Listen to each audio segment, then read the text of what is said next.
What is going on, y'all? This is going to be my 2018 closeout and 2019 goals video. So I'll recap what I did, I guess it would be about a year ago today, of what my goals were in 2018 and how I did. So I have my notes down here. So one of my goals was to get to, I believe it was 200 different NFL Hall of Famers slabbed. I'm talking autographs. I got to 205, so I did that. And there's 318 NFL Hall of Famers as of today. There'll be a couple more in a couple weeks, but as of now, so I'm about 2/3 of the way, and they're going to start getting really expensive really quick. I think I have probably about another 30 or maybe 40 that I can get for under $100, but after that it's going to start going up. I wanted to be in the top 2 of my PSA DNA registry for NFL Hall of Fame autographs. I was 7th and I made it to 6th. So I didn't make it very far. So I definitely want to work more on that. So goals for autographs that I wanted to get to add to the collection was a 58 Jim Brown, a 65 Joe Namath, 57 Paul Hornung, 1990 Emmitt Smith, and a 65 Fred Blitnikoff. So we'll start off with the bad stuff first. Here's the 65 Fred Blitnikoff. I didn't have the testicles to send it to him TTM because I was afraid he would sign it in black or something like that, and I had it lined up to send to a signing, and then he canceled at the signing. He didn't go, so I still have that one. As far as the 1990 Emmitt Smith, y'all probably seen that in my top 15 TTM video, my top 15 TTMs of 2018, and my last video. I did get him TTM. That is definitely not how I planned on getting him. I planned on getting it in a signing, and I actually wanted him on the tops, the 1990 tops, which is not really his traditional rookie card. This is his traditional rookie card. And I just happened to mail it out because I had quite a bit of these at the time just laying around. So I still, for me, I'd still like to upgrade this, even though it's, the lighting is terrible. Even though it is a PSA 10 on the autograph, I still would like to upgrade that to a Topps with the Hall of Fame inscription. I'm a Topps junkie, man, so I love my NFL Topps cards. Next, I got the 1965 Topps Paul Hornung. I did this at a signing. Oh man, the lighting is garbage. Sorry, y'all. And this is a PSA 9 on the autograph, so not the greatest. When you send it in for a signing, you most definitely always are expecting a PSA 10 on the return, but hey, you know, sometimes you roll snake eyes, you know what I mean? This was a big one. This was at the beginning of the year. This 1958 Jim Brown, and I learned something with this particular card the hard way. There's the card. I'm sorry, there we go. And it's actually came back a PSA 10, and I had to blue flip it because I had them put these holograms on at the signing.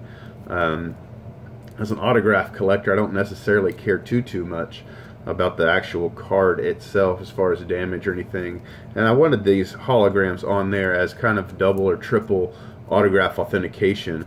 Well, I found out when you do that, PSA considers that you altered the card. So when you alter the card, you can no longer do a red flip. And then I kind of went through the same exact thing with this. On this 1965 Joe Namath, beautiful PSA 10 autograph all the way. And then you see right there's the JSA sticker.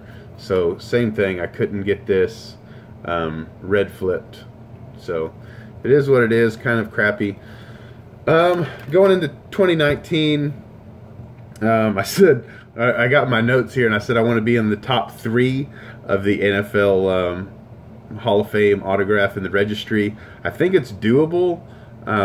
Being in the top 2, it's going to take a while. Number 1, that dude has one hell of an impressive collection. And he has a lot of photographs in there. It's really cool to look at. So I'd like to be in the top 3 if possible. At least shoot for it. Another goal is to add more 10 more Hall of Fame autographs that I don't have already. I definitely think that's doable.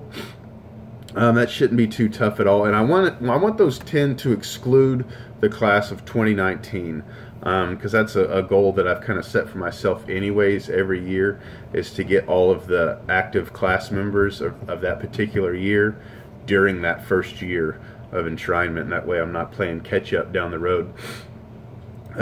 So being the top 3 of the registry, add 10 more autographs that I don't have, and then I have some autographs that I want to strive to get in the mini miniature beast behind me. That's my beast, that little bitty thing right there.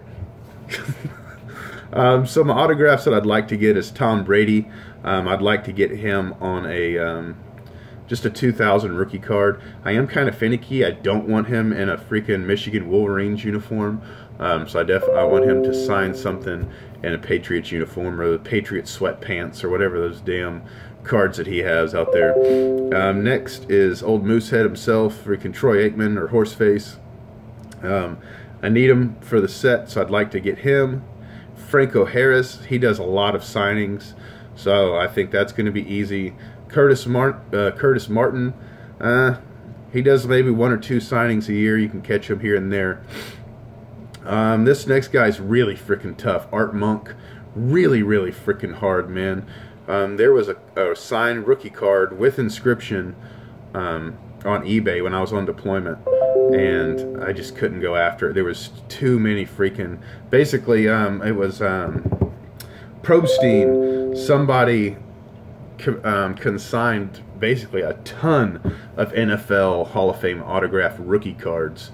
I think it was like 30 to 40. It was a lot. It was a ton of them, and there was about 10 of them that I was going after, and the Monk was one of them. And I ended up getting the Sam Huff and another one I didn't have. I can't remember who it is, and that pretty much spent my card money.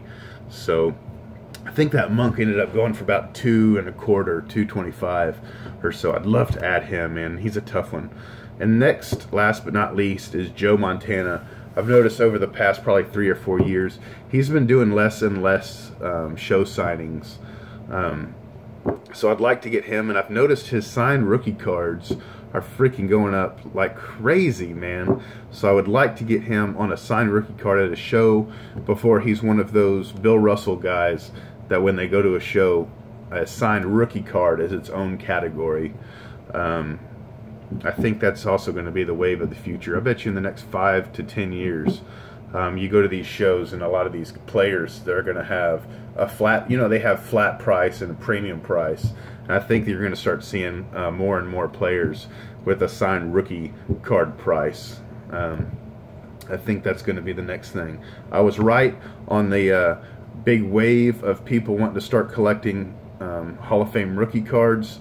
I was right on that about 4 years ago, 5 years ago, and I think this will be probably one of the next things as well. So that is that. Thanks for letting me bend your ear. I appreciate all y'all's comments on the videos. One of my goals for the year is to keep pumping out good content, trying to stay motivated, trying to share some secrets without flooding the market, if you will. So give me a thumbs up if you want. If you don't, that's fine too. And drop a comment. Love you guys. Peace out. Adios. Be safe.